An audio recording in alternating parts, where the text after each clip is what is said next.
Now, if you travel in and around Birmingham, it's hard not to notice regular traffic congestion across the city. With more people learning to drive, that means more cars on the road. So, how will the city cope?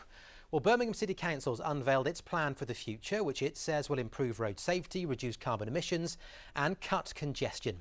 Sam's been looking at how it's all going to work. Sam. Thank you, Matt. Well, the plan unveiled this morning looks ahead to the next 25 years.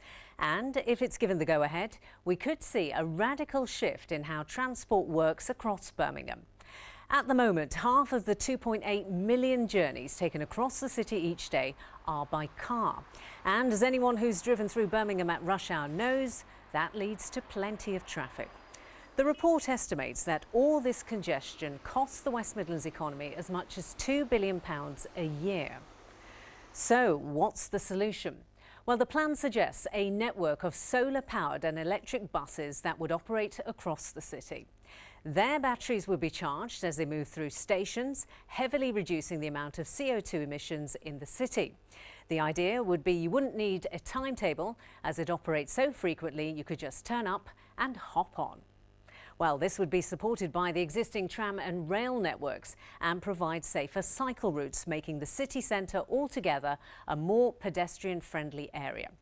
The future of the A38 tunnels, though, is also up for discussion because some believe they split the city up and make travel between different areas more difficult.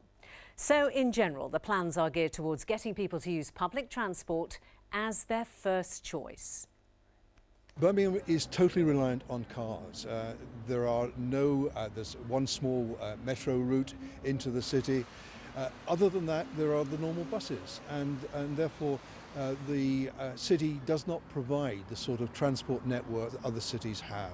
We've got to do something about that. We're at a point really where exponential growth in a whole range of things, population, pollution, and we need to make sure that we've got a city that's fit for the future and can address those sorts of things. If we're going to handle that, we really need transport to be the real connecting piece that pulls all that lot together.